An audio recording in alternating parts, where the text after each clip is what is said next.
Hello, and welcome to Sobercast, where we provide AA speaker meetings and workshops in podcast format. We're an ad-free podcast, and if you enjoy listening, please help us be self-supporting by visiting Sobercast.com, look for the donate link, and drop $1 or $2 into our virtual basket. We hope you enjoy the podcast. Have a great day. Good evening, everyone. Welcome to the Road to Recovery group of Alcoholics Anonymous. My name is Mike, and I am an alcoholic. Could everyone please turn off your mobile phones or switch them to a silent profile? Please try to keep disruptions to a minimum. Alcoholics Anonymous is a fellowship of men and women who share their experience, strength and hope with each other, that they may solve their common problem and help others to recover from alcoholism. The only requirement for membership is a desire to stop drinking. There are no dues or fees for AA membership. We are self-supporting through our own contributions.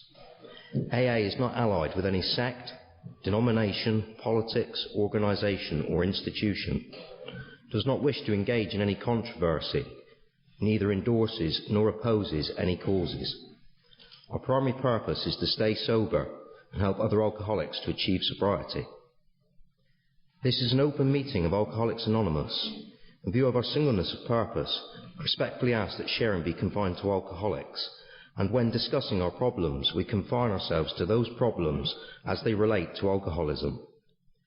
There may be visitors here who are unfamiliar with our tradition of anonymity. We need always maintain personal anonymity at the level of press, radio and television. This tradition is a constant reminder that personal ambition has no place in AA.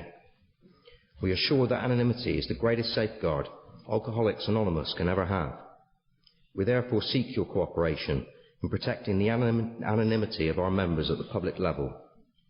The format of tonight's meeting will be 3 10-minute speakers, followed by a fourth speaker until approximately 8:30. The meeting will then be open for sharing from the floor and closed at 9 o'clock. Can we have a moment's silence to remember tradition 5?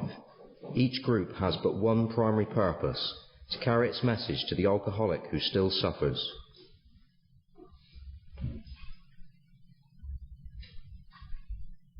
Thank you.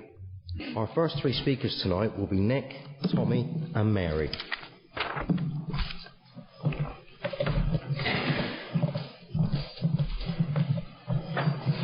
My name is Nick, I'm an alcoholic. Yeah, it's a privilege to be sharing in front of my home group, and I'd like to thank Wayne for asking me to share. And the reason for sharing tonight is to carry a message to a still suffering alcoholic, and I was sat there feeling a bit self-centered, and I remembered what AA has done for me, AA is not just taking the obsession for alcohol away, it's given me a life which I've never known, my experience of drinking, I grew up very, very, very self-centered, very shy, sensitive, and I found speaking to people hard. I really couldn't speak to people. This is just an example of how self-centered I was, and I do like to share about it sometimes. When I remember going out with a girl at 16 years old, and I couldn't speak to her unless I was drunk. I couldn't speak to her, and if I was sober, I wouldn't say nothing to her. I'd just walk past her. I wouldn't even look at her. Do you know what I mean? And I'd been going out with her for 6 months at the time. Do you know what I'm saying? It's not like a day. Do you know what I mean? That's how self-centered I was, And I should have known then it was something wrong. I should have known then, And, but that was the good days. It got worse. My drinking got a lot worse, and in the end I was drinking, all the time. All the time, really, and when I wasn't drinking, I was uncomfortable. As the big book says, I was restless, irritable and discontent, and there was loads of consequences to my drinking as well, and it's a progressive illness, and my drinking got worse and worse and worse, and I remember when I landed in Plymouth, it was after years really of prisons, homelessness, and getting kicked out of treatment centres again and again. I landed in Plymouth in a halfway house, and I didn't believe AA would work for me. I didn't. I came to Plymouth hating AA. I really did. When I was in treatment, I was going to meetings, and no one ever said to me, if you get a sponsor, you're doing the steps, you can recover and you can have this life. Maybe they did. Maybe I was so self-centered and so self-obsessed, I missed it. But when I came into this meeting, this group on a Tuesday night, and the message was here, I couldn't miss it. I couldn't, and it was like, thank God, because I was in trouble. I really was in trouble, you know what I mean? And I was at the rock bottom. And it wasn't the prisons, it wasn't the homelessness, it wasn't getting kicked out of a treatment centre. It was sober. I realised there and then I was in trouble. I mean, I couldn't do life sober, you know. My days were basically, I'd get up in the morning and I would think. And think and think and think. That's all I would do, you know. I'd go into town and I'd go home and I'd be analysing everything. I seemed to hate the world. It seemed to be me against the world sober. Do you know what I mean? Everyone was out to get me, you know. I was so uncomfortable sober, do you know what I mean? And I remember going home to my halfway house and I'd have the telly on and I'd have the radio on and my head would just be going non-stop. You know, that's me sober, do you know what I mean? I'd be analysing everything. If someone looked at me one day, I'd be still analysing it 4 days. Why did she look at me like that for? Do you know what I mean? 4 days on, you know? Why did he say this, she say that, he say this? I was bonkers. I was nuts. You know, and that's when I knew I was in trouble. I really did, you know, and thank God for this group, you know, because I heard the message, and loud and clear, everyone said the same thing. You know, get a temporary sponsor after the meeting, you know, and get a big book.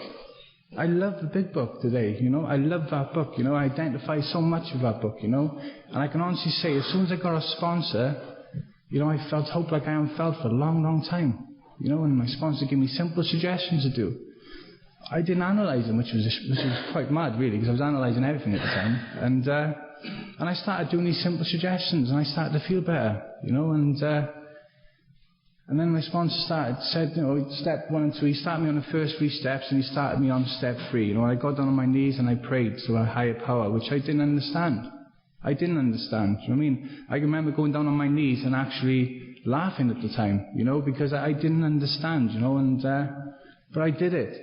You know, I said the step 3 prayer and I did it, you know what I mean? And I got to step 4, you know, and I couldn't wait to get all that stuff. I was looking forward to step 4 as soon as I came in. As soon as I seen step 4 there, the way my head was, I couldn't wait to start writing this rubbish down which was in my head, do you know what I mean? And I had 3 columns, and I had these 14 defects of character, and I started writing my resentments down, and I started getting that 3rd column, and looking at me, and realising that I blamed everyone when I drank. I blamed everyone. I'd get kicked out of the treatment centre, but it was their fault. But I was drinking, that's why they threw me out. How was it their fault? I blamed everyone for everything, you know. And I realised on step 4 it was me, you know what I mean?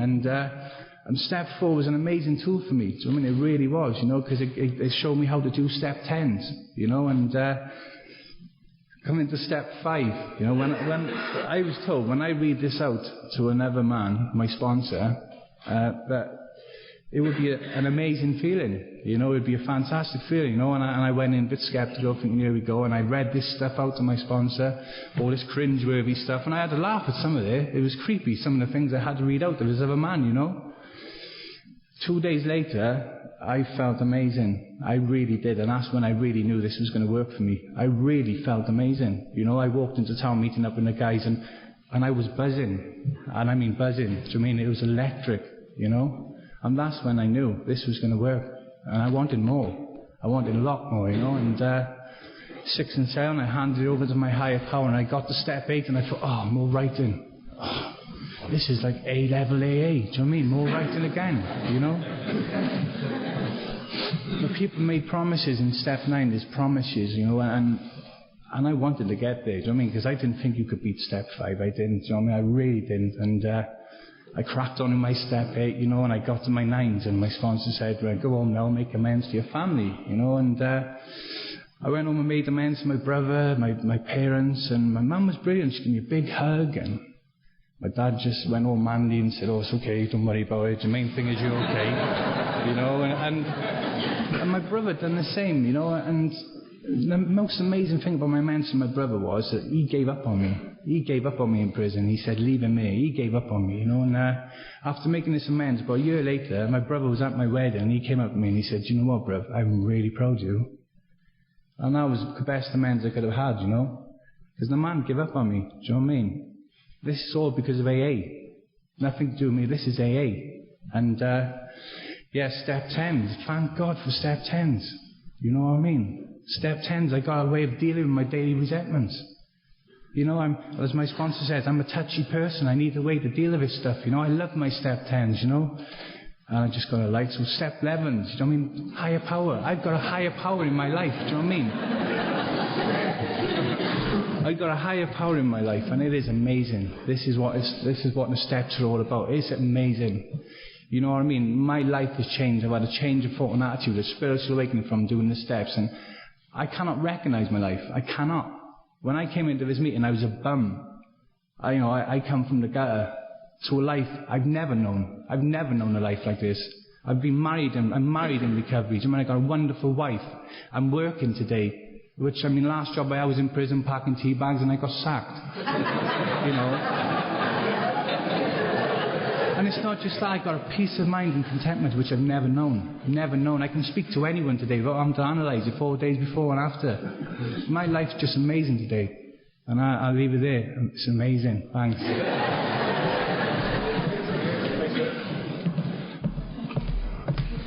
Good evening everyone, my name's Tommy, I'm an alcoholic. It's quite a tall order having to shout after the most enthusiastic person in the meeting, but I'll do my best. And yeah, you know, it is great to be here. I came here 3.5 years ago and I was in big trouble. I mean, I wasn't a bum like Nick, but I was pretty bad. You know, I was a complete loser. I mean, I didn't drink for that long, but, you know, I was completely on my ass when I came here and I was just desperate for a new life. You know, I came here, just did what people were asking me, basically, did this program 100%. And my life has changed. You know, I'm a different person from doing this program, and I mean, I was quite different to Nick. I mean, I didn't drink every single day. I mean, I was probably throughout my drinking, I was sober more often than I was drunk. I would drink in the evenings. I was a binge drinker. But the thing that made me different is that once I started, I had no control over what happened. I would go out, I would drink, and I would change. I mean, I was quite a shy person. I wouldn't say boo to a goose when I was sober. I'd have a few drinks and I would just change. I mean, it just gave me the confidence which I didn't have when I was sober.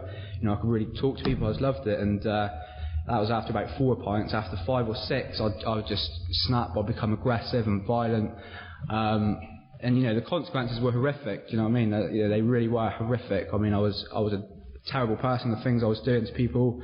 And you know, I had a good upbringing, do you know what I mean? None of my family are like this, do you know what I mean? I got parents who would do anything for me, and they did.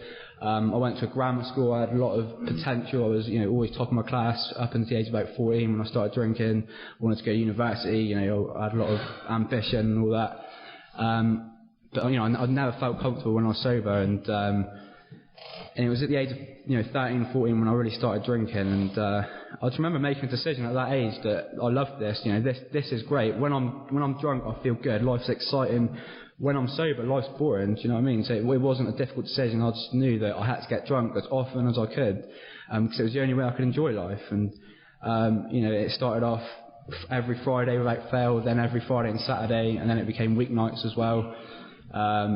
And I knew I had a problem right from the word go, because, as I said, I was very quiet when I was sober, and I was getting so much trouble. And you know, it was quite clearly the drink that was doing it to me, and I lost all interest in the things that should have been important to me, like schoolwork and all that. My grades started slipping big time. Started getting into a lot of trouble in school. I was getting letters home, sent home all the time, and started getting in trouble with the police. You know, I was being arrested regularly for, you know, I was very violent when I was drunk. You know, and I just remember time after time waking up in Charles Cross Police Station. I remember a few times not even knowing what I was in for. A lot of the time it wasn't serious. I remember the first time my dad having, because I was like under 17, my dad had to come into the police cell where I was, and I just remember the look on his face, and I was just so full of guilt and remorse at what I'd done. Do you know what I mean? I generally didn't like the fact that I was hurting my family and what I was doing, and I felt so bad, and I'd stop drinking for a couple of weeks, and you know, that's how long it usually lasted, and after 2 weeks I'd just be back on it again, and the consequences just got worse and worse. You know, I started getting arrested for more serious things, started going to court, you know, I started getting charged and going to court, seeing youth offending team, people like that. My parents sent me to see a counsellor, an alcohol counsellor, and these people tried to help me. You know, they gave me advice, but I mean, they didn't these people just didn't understand me. Do you know what I mean? They really didn't understand me, and I wasn't ready, even if they did have a solution for me. You know, and when I was 17, I got sent to prison for 3 years, which was inevitable. It was only a matter of time before it happened. You know, and I remember when I was in there thinking, you know, when I get out, I'm just going to control my drinking. At first I thought I'd stop drinking, then I quickly realised I mean, for me, I think I knew deep down that I couldn't drink normally. I would never be able to drink normally, but I just denied it. I mean, because my experience of sobriety isn't good. You know what I mean? Being sober for me is a painful experience. You know, I just cannot do it. And so I really I just held on to this idea that I was going to control my drinking. But you know, being an alcoholic, it's impossible. I just cannot do it. And I got out of prison. They let me out. And they put me on a curfew. I had to be in at 7:15 every night, which for an alcoholic is especially an alcoholic like me, I'd drink with other people. It's a real pain in the ass. I mean, I'd go to the pub at 1, I'd start drinking, and then my curfew would come up, and I'd have to go home. Obviously, the craving had kicked in, and I'd have to go home. And I found a way of getting rid of the craving. What I'd do is I'd smoke so much weed and knock myself completely unconscious, and it worked. But I mean, I just felt so. I remember waking up in the morning and just this horrible knotted feeling in my stomach. Do you know what I mean? And I just knew that I was a loser. I mean, I'd just come out of prison. I was on the dole, and I knew I was going straight back in. You know, and 5 years ago I was doing well in life, and this is where I was. And I just felt so bad. I just felt hopeless. I felt worthless, and I was just desperate. And I came to AA. It was Damon that brought me in. He was coming at the time, and I didn't come here thinking I'm going to be able to find a solution here or anything like that. I just came here because I was just desperate. I didn't even think I was an alcoholic because, I mean, I was only 18 years old. I thought to be an alcoholic you need to drink every single day, which I just didn't do. I thought, I can stop drinking. I can stop drinking. I just can't stay stopped. I thought an alcoholic was someone that was physically addicted to alcohol, which I wasn't. But yeah, I came here anyway, and obviously I was on a tag at the time, and the meeting starts at 7:30. I had to be in at 7:15. So what I'd do is I'd turn up at 6:30, talk to the people in the meeting, and run home at 7 o'clock. But even though I didn't go to a meeting at first, I could still see there was something here. You know, come this Friday night meeting, there was a lot of people here, and I felt this buzz and this excitement in the room. Do you know what I mean? And I could sense there was something special here. I mean, you would not get this many people coming here on a Friday night if it was crap. Do you know what I mean? You just wouldn't. And talking to the guys in the meeting, I mean, they won my trust very quickly. You know, they talked to me about their drinking. I related to them, and I remember buying the big book and reading the doctor's opinion, and it describes an alcoholic in there. And I just remember very quickly just realising that I was the same as these people. You know, these people were just like me.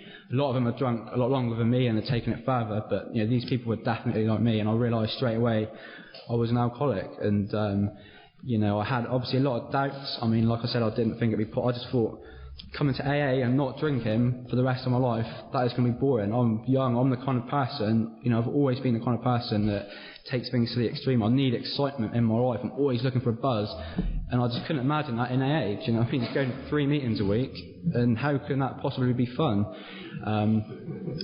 But the people convinced me enough just to give it a go anyway, and they told me to get a sponsor, and I asked this guy, and he was someone that, he won my trust very quickly, and he told me what to do. Basically, he just gave me actions to do, simple actions. And I remember I made a decision. After a couple of weeks, I decided, I'm just going to do this 100%. It was quite clear that's what you had to do if you wanted to recover, and that's what I did. I did all of these suggestions 100%, and started being honest with my sponsor, which is something that doesn't come naturally to me. I had to really force myself at first, and I changed very quickly. Literally after a couple of weeks, I started to feel much more comfortable in my own skin sober. I was meeting up with guys in town for coffee and just feeling all right. And for me, if you're new and you want to recover, you don't have to wait around. It does not take long. For me, the massive change happened for me after my step 5. It was probably maybe 3 months after my first meeting. I remember I did my step 5.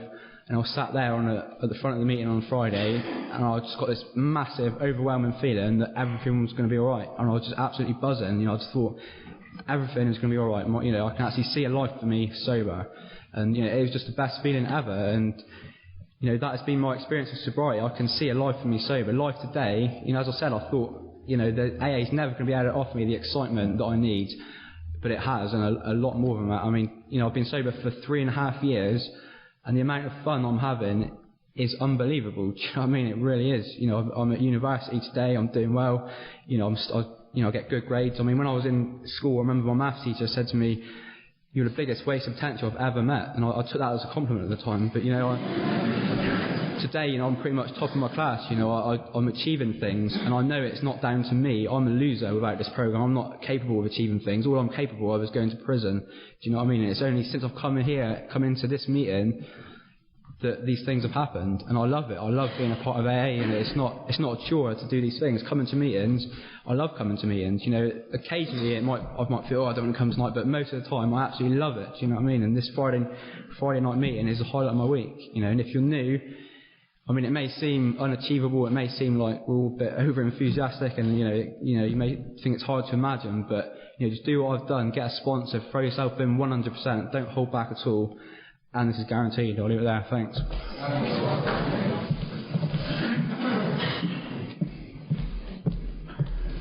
My name's Mary. I'm an alcoholic. Good evening, everyone, and welcome to our visitors. And anybody new, anybody struggling, welcome. Welcome to Road to Recovery, the beating heart of Alcoholics Anonymous. Here we will show you how to recover from a seemingly hopeless condition of mind and body. We will tell you how to get over your awful feeling of failure and defeat, and we will show you how to enjoy life. And if you are anywhere near as sour and as bitter and as twisted as I was when I came in, you probably feel a bit nauseous right now. I was just like the guys, I was all kind of, I was out of kilter with the world. I was all shy and self-obsessed, and I didn't know how to talk to boys, and life was just awful. And when I was a teenager, and I've told you this before, but it's just so brilliant. There was an advert that used to run in the colour supplements, and it was an impossibly beautiful girl, and she was skydiving, and she had this beatific smile, and there she was going through the air, and the tagline was, "She was a librarian before she discovered Smirnoff." And that was exactly how I felt about drinking. It instantly altered my perception of reality. By day, I was a shy, spotty, specky, gappy-toothed teenager. By night, I was fabulous. Actually, I was drunk, but, And there were consequences right from the off, but I was prepared to live with them. To feel like that, I would live with them. But of course it gets worse. It gets worse and it gets worse. And in the end, the last 6 years of my drinking, I was at home alone with a bottle of vodka. And I knew I was drinking myself to death. I knew that, and it just couldn't happen soon enough. Just bring it on. What I wasn't prepared for was it was my daughter that I took to the brink of death. And I sat next to her bedside in an intensive care unit, and I prayed to a God I claimed I did not believe in to help me. I would do anything, just help me. And 2 days later, I was asked if I would see a lady who worked in the hospital, who was a well-respected nurse, and she was a member of AA, and she came to see me, and she did what I now know as 12-step me. And I came into AA, and I was desperate. I was willing to go to any length. I would do anything, but not this. Okay? Not this. You could stick your spiritual awakening, you could keep your sponsors, you could have it all. All I wanted to know was how not to drink. And I suffered. And it got worse, and it got worse, and it got worse. Until one day my mum said to me, "Perhaps you're not really an alcoholic." And it was my get out of jail free card. All I had to say was, "Well, maybe, not really." But I knew. And I said, "No, I am definitely an alcoholic, just like them." And I went and I got a sponsor, and she took me through the steps. And I know a lot of people talk about step 4, and it's a very important step. But the most important step is step 1. If I do anything tonight, and I hope if there's anybody in here still in denial, I smash it home to you that you will never control or enjoy your drinking. You are like a man who's lost his legs. They will never grow back.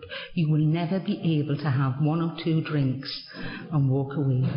You're a drunk, like me, And you will never... You see, I've never knowingly had a social drink in my life. I've been a very sociable drunk in my time, but I've never had a social drink, and I never will have. And that's okay, because today it's not an issue in my life. So I had to accept I'm powerless over alcohol, and as a result, my life was unmanageable. And once I surrendered, gave in absolutely, I began to recover. And I have a sponsor today, and I love, admire and respect my sponsor, and I just follow my sponsor's footsteps. I always get slightly entertained by people who say, either from here or from the floor, I'm not perfect, because this voice in my head always goes, no dear, I never thought you were. But what I do try to do is always follow my sponsor's suggestions. And something happened recently. I was talking to my sponsor and he said to me, Mary, you're not listening. And I tell you, that put the fear of God in me. My blood ran cold, because I wasn't listening, because I didn't like what he was saying, because what he was saying didn't concur with what I was thinking. And the problem with that is my thinking got me here. That's what it brought me to my knees with alcohol. That's what it did to me. And if I start going back to my thinking, I'm back to my drinking. It's that simple. So you pull back and you just do as you're told. You just get on with it. Because it's just what you get, the rewards. I mean, it's just, I cannot begin to tell you how fabulous. Now, I came here when I was 3.5 years sober, and I was quite happy with my recovery, and I came into this meeting on a Friday night, and the atmosphere was just like nothing I had ever been to. I just thought, this is it. These guys have just got something really special, and I wanted it. And and I still want it today. I love being a member of this home group. It just thrills me. And the thing is, what happens to you in recovery? It's so good. It's so wonderful. Nothing I ever wanted is anything anywhere near as good as what I've got in recovery. Everything has just gone from strength to strength. This is a family illness. It almost killed my daughter. My parents were in despair. They didn't know what to do with me. My brothers didn't know what to do. My friends had given up. It's a family illness. It just brings everyone down. But by God, it's a family recovery. My daughter said to me, in the early days, I don't want anything more to do with you. I'm going to leave home. I'm going to go away. I've nothing more to do with you. You have ruined my life. Probably about a year ago, her husband asked her if she'd emigrate, and she said, oh no, I couldn't live that far away from my mum. Just couldn't, The love is incredible.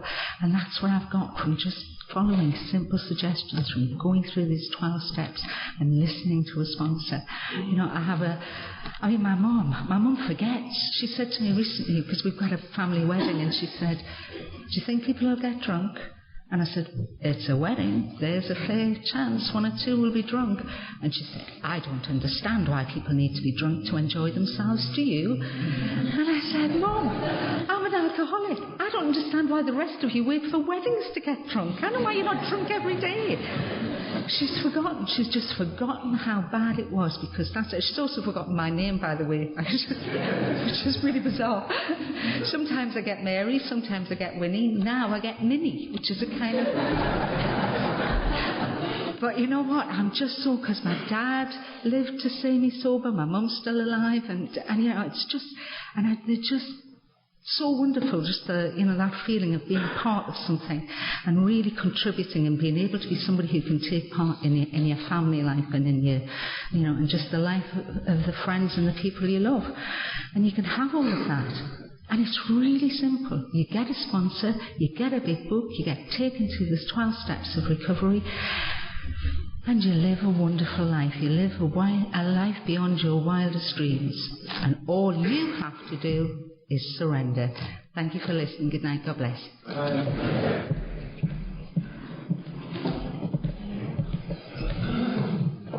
Thank you, everyone. I would now like to introduce tonight's final speaker, Bob.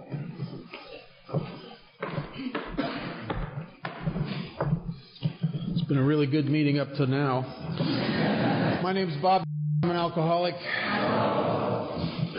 Only through the grace of a God that I was afraid to believe in, that I found out in AA is absolutely crazy about me and has no taste.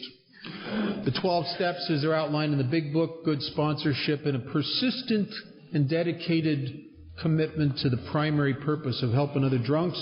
I haven't had a drink or any mind or emotion-altering substance since Halloween 1978, which is the end of October. And I'm delighted to be here. I'd like to welcome anybody that's new. I'm real glad you're here. And I want to thank the three speakers that preceded me. They did a great job. I could tell by listening to you that drinking wasn't very good for you, was it? No, I'm glad you're sober. John, I got to thank John for driving me down here from London. It's a great ride. He got me closer to God that trip down here.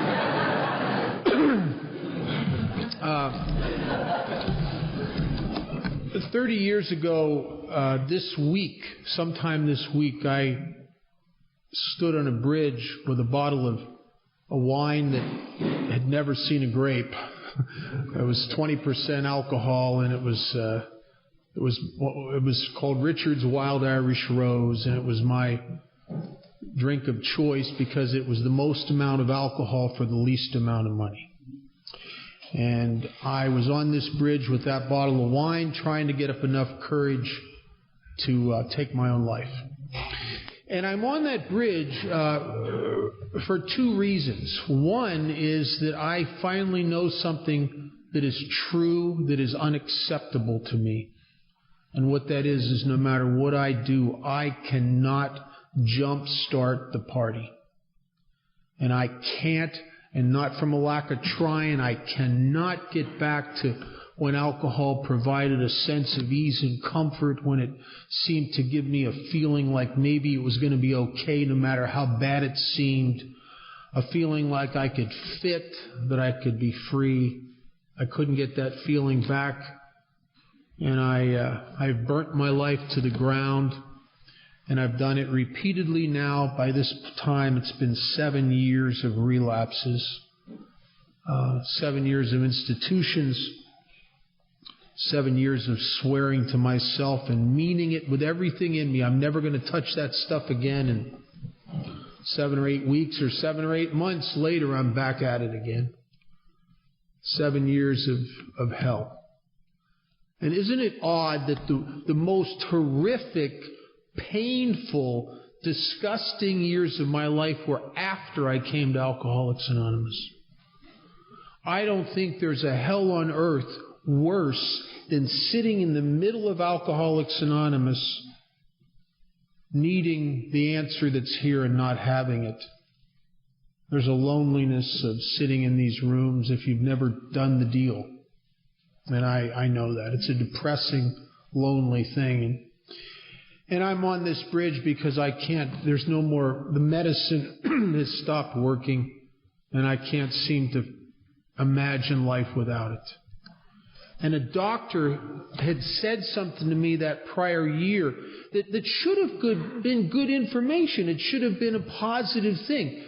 And it wasn't. He told me that because I was in my 20s, that I was young enough and healthy enough that I could go on like I was going on for another 5 or 10 more years. And I'm telling you, that's not going to happen. And I'm on that bridge to make sure that that doesn't happen. And I'm on that bridge basically because alcohol had turned on me. The medicine that had been so fantastic at one time in my life had become so horrible. The last couple years of my drinking, I gave up. I didn't really care. I didn't work hardly. Sometimes I'd have a job for a couple weeks in a halfway house, and then I'd get a paycheck and get drunk again and lose everything and be out on the streets again. I lived on the streets. I had those sores that won't heal because I don't eat. I'm not against eating. It's just I can only put together so much money hustling on the streets every day, and I'm not going to eat up my drinking money. It's not going to happen. And so I don't eat.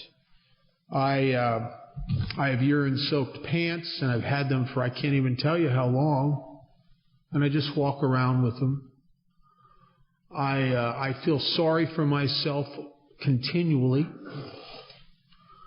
There's a loneliness that brings me to weep at times as I remember all the friends I once had. And I remember some of the women that had loved me.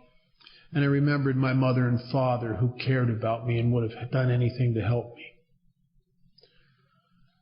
And I am pathetic. And I am on this bridge because the doctor said I might be able to go on like this for another 5 years. No, sir. But I've always had this secret that I hated about me, and it saved my life. And the secret is I've always secretly been afraid.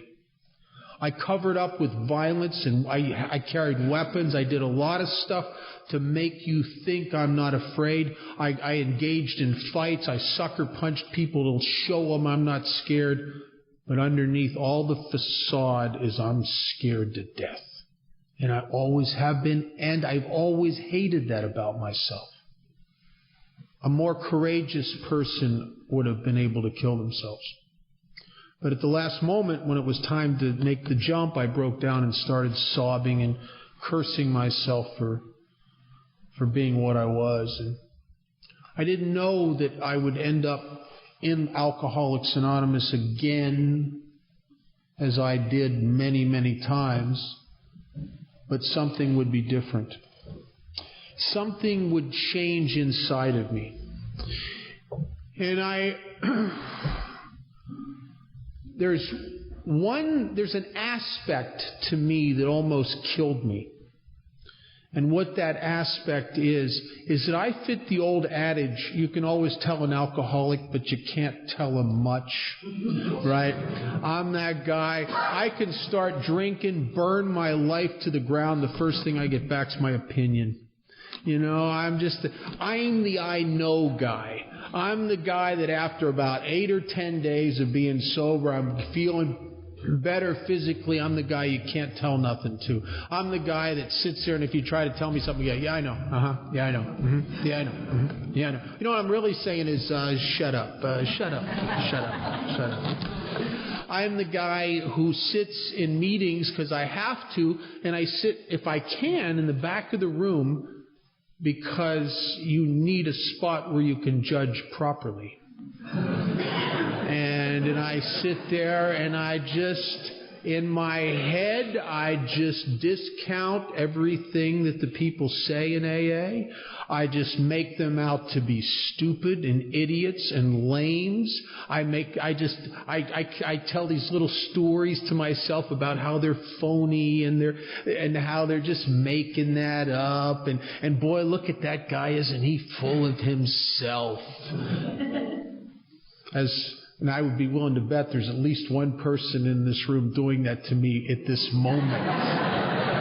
And if you are, welcome to Alcoholics Anonymous.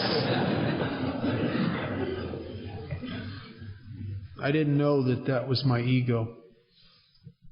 I didn't know what was killing me. Some very well-intentioned counselors had told me that the problem why I'd ruined my life and why I was dying was because of alcohol and combinations of alcohol and drugs. You know, I understand how they could think that. I mean, I'm in trouble and alcohol's in the picture, but that's not it. And I know that that's not it. And the reason I know that that's not it is that I get sober and I really try. And my God, there's something else wrong with me. After a while, abstinence feels like I'm doing time. After a while, my emotions just start putting the screws to me. After a while, I just get worn out by the things I worry about all the time.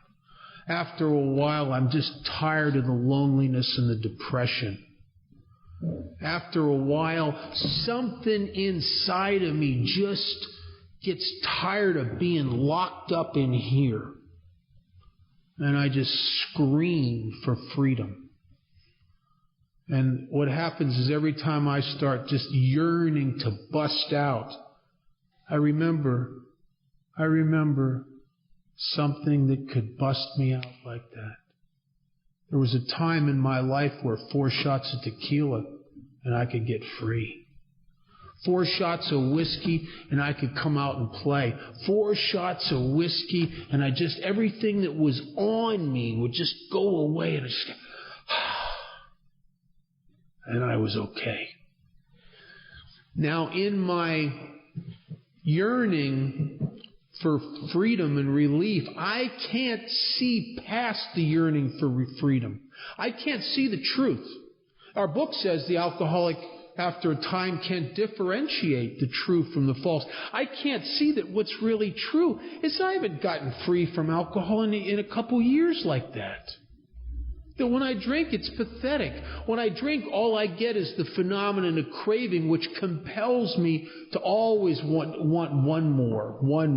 And I've had that phenomenon of craving since I was almost 13 years old, took my first drink. I can't see the truth that alcohol had turned on me and it's awful. I can't see past my need to feel better. And so I pick up a drink and that phenomenon of craving kicks in. And if you're an alcoholic of my type and you pick up a drink, it doesn't matter how long you're sober. It doesn't matter what kind of a job you have. It doesn't matter if there's now a couple people that love you again. If you pick up a drink, it's like having sex with a gorilla. You ain't done till the gorilla's done. You know what I'm saying? You can tell yourself all you want. We're just going to have a dance.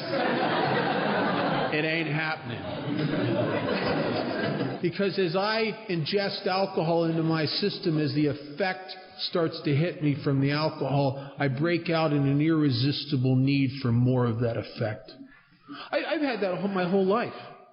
I have never once in all the years that I drank ever been in a bar or a pub somewhere or at a party drinking for an hour and have the bartender say, Bob, would you like another drink? I have never had the experience of sitting there and thinking to myself honestly, no, this is just right. I don't really need another one. No. I've never had that experience. It's always one more. As a matter of fact, I am the guy that if I drink to the point where I can't get off the floor and I'm still conscious, I will be talking people into bringing me a drink, right? I'm that guy. I've actually had that happen.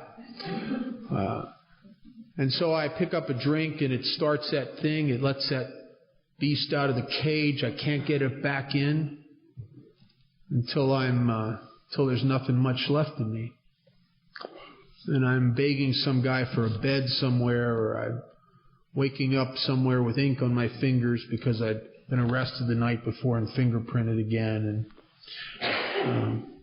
And I never come off a drunk in a good spot. You know, the end of a run has never been good for me. I don't know why. It's never good. And I can't do this no more. And I know now the truth. And I know the truth is no matter what I drink, no matter what I take, I can't get that effect back anymore. And I don't know what's wrong with me. I don't know why. I don't know why I keep going back to it.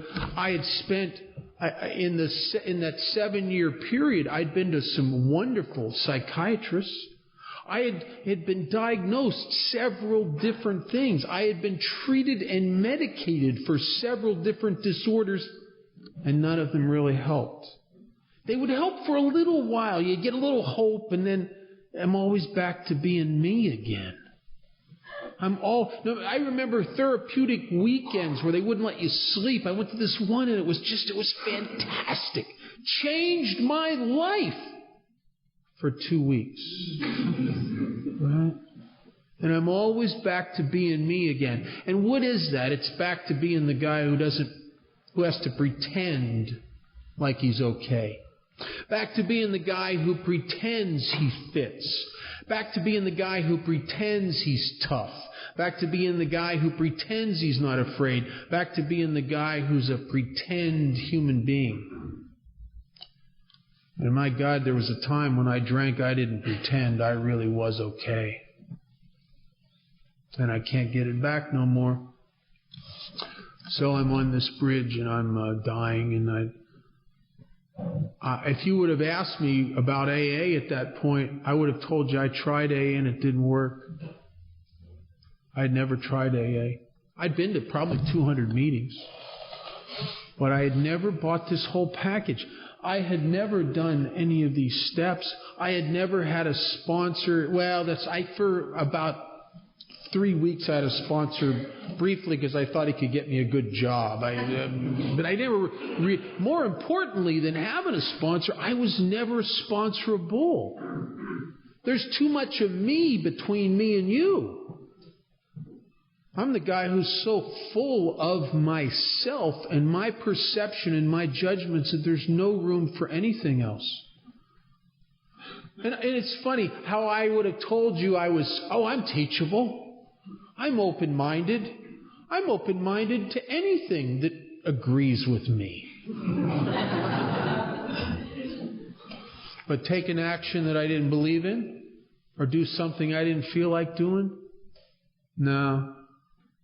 I at times had done things like that under the gun because I wanted your approval. But I couldn't surrender the one thing. A guy in the year before I got sober, in a jail cell, a guy member from AA brought a meeting in there, and he told me that I was probably going to die of alcoholism because I hadn't surrendered. And I remember when he said that, I didn't know what he was talking about. I thought, surrender what? There's nothing left of me. A couple years ago, I had a motorcycle, I had a nice car, I had a girlfriend, I had a good job. I think I might have even had a little self-respect, for God's sakes, at one point. But there's nothing left of me here. Surrender what? I almost wanted to scream at him, what do you want? But I didn't do none of that. I didn't scream at him. I didn't say nothing. I just sat in that meeting and just thought at him. Do you ever think at someone in a meeting?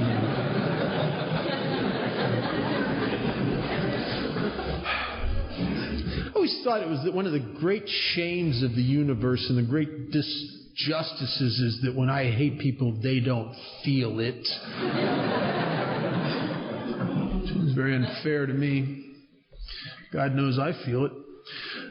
I didn't know what he meant, surrender. In 1978, after trying to kill myself and failing, I ended up back in Alcoholics Anonymous, and I didn't know that I had actually been surrendered by the bottle. I didn't know that. All I knew is for the first time in 7 years, I sat in meetings of Alcoholics Anonymous and I could actually hear people. For the first time in 7 years, I sat in meetings, and when my first sponsor, Dick, and some of the other members of AA were sharing their stories, I would sit there and I would nod my head and I'd think to myself, oh my God, I'm like that. And all of the me that was between me and you had been kicked out of me. And for the first time I could hear you. That ego that wants to judge you and judge me and figure things out, that part of me that thinks it knows, was gone. Temporarily. It eventually grew back like a bad tumor later, but it was at that point, it was kicked out of me enough that I could finally hear you. And I got a sponsor, and I got a home group, and I got some commitments in Alcoholics Anonymous, and unbeknownst to me, I was tethering me here. So later, when I became the judgmental guy, the guy that couldn't help but find fault with everybody in AA and everything in life, period, for God's sakes, at least by then I was tethered here, and you could protect me from me.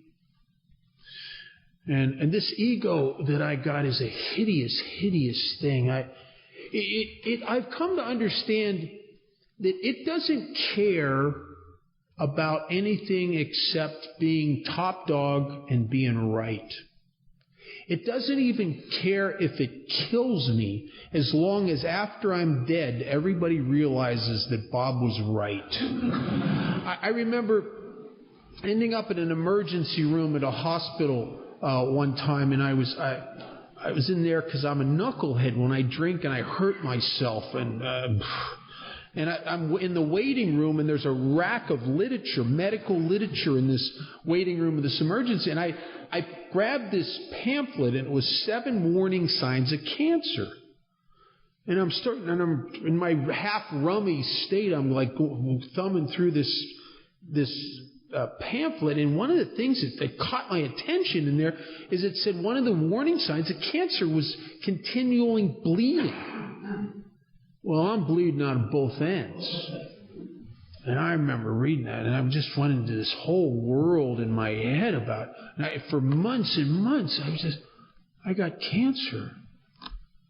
And it must have metastasized to my brain. That would explain a lot. Oh my God, I'm going to die of cancer. I got a brain tumor. And the more I thought about it, it made perfect sense. I could kind of feel it in there, and that would explain why I do bizarre things and don't remember them later, and all kinds of stuff. And I could picture what would happen one day. What's going to happen is they're going to find out that I got cancer. They're going to take me to a hospital where they treat cancer patients. They're going to notify my mother and father and sister. And they're going to notify my old girlfriends and bosses, and everybody's going to run to the hospital ashamed of themselves, realizing how wrong. Bob, we thought you were a bum. We didn't know. You had a brain tumor, and I'm going to be dead, but I'm going to be right, and that's really good for me. As a matter of fact, when I found out it was an ulcer and hemorrhoids, I was disappointed. It was like I kind of wanted a second opinion. I mean, now that's bizarre. And if you identify with that even a little bit, let me tell you something. That does not give you a high mental health quotient. Right, the year before I got sober, I was in this park. And I'm drinking this cheap wine, and I'm remembering a telephone conversation I had with my mother. It was the last conversation I had with her, and my parents, who at one time loved me, would have nothing to do with me anymore. And in the last conversation I had with my mother, she told me about some of the guys I'd gone to high school with and how well they were doing.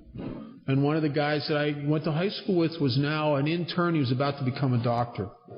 Another guy was an insurance broker, and he had his own agency. And another guy was some sort of an engineer, and he had his second kid, and he was just bought another house. And I remember sitting there now in the park, and I got a bottle of wine. I got wine sores. I'm living in an abandoned building. I hate myself. I'm dirty. I'm pathetic. And yet I'm sitting there drinking this bottle of wine and thinking about those guys with their houses and everything, and thinking to myself smugly, yeah, but they couldn't take it living like this. As if I was superior to them. And this alcoholic ego of mine is insistent. It's unbelievable. And as the years went on and the disease of alcoholism progressed, that's what progressed. And you couldn't tell me nothing. I've noticed an odd thing in me, and I think I've talked to a lot of people over the years, and I think this is true in a lot of us, is that my spirit or sense of worth or self-esteem and my ego are diametrically opposed to each other, almost as if they're on a teeter-totter. When I'm having a spiritual bad hair day, that's when my ego seems to rise up. That's when I don't feel like I am okay and I'm not enough. That's when I have to tear you down. That's when I find the most fault with life. That's when I'm the most irritable. As if I can judge you and tear you down, and maybe I'll level the playing field, and I won't feel so awkward and uncomfortable and unright. But all it ever did for me was just made me feel more alone and more separate. On a good spiritual hair day, when I'm working with new guys and I'm trusting God and I'm cleaning house and I have everything as current in my life and I'm working with my sponsor, when I look around me, you look pretty good to me. You don't look perfect. But you know what I see when I look at you? I see me. I see people that are struggling with the same fears and insecurities that I struggle with. I see myself in you, because at that point, there's not a whole bunch of me between me and you. And I can see you. And you're me. When I ain't doing too right spiritually and my ego's out of control, that's when I look around me and all I see is a bunch of self-centered jerks that need straightening out. And this thing inside me, if I ever leave Alcoholics Anonymous, I've watched guys leave AA. If you're new and you're dying of alcoholism and you know you have to stay here, in order to stay here, you have to learn how to leave here. How do people leave? And most people leave Alcoholics Anonymous one judgment at a time. And they don't even know they're leaving. They just think that people in AA are getting sick. And they're just going like this. Until your disease has you right where it wants you. And I'll tell you, my ego doesn't care. It will use the traditions, it'll use the steps, it'll use the big book, and it has many times when I'll sit in meetings, and I'll just sit there and go, what kind of program does he have? Jeez. I bet you he doesn't even have a sponsor. Can you feel the pump of the ego as it feels smugly superior? If you're new, I want to welcome you to Alcoholics Anonymous. AA for guys like you and me. We have good news and bad news. The good news, this is an effective treatment for what's really secretly wrong with you. The bad news, it doesn't work as fast as 5 shots of tequila. Thank you.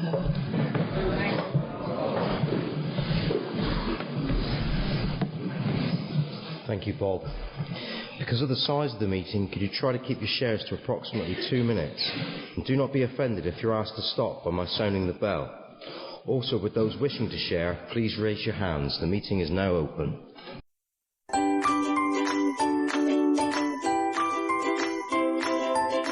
Thanks for listening. I hope you enjoyed the podcast. Sobercast is ad-free, and we'd like your help in order to keep it that way. So if you'd like to help us be self-supporting by pledging $1 or $2 a month, visit Sobercast.com and look for the donate links. Thank you very much.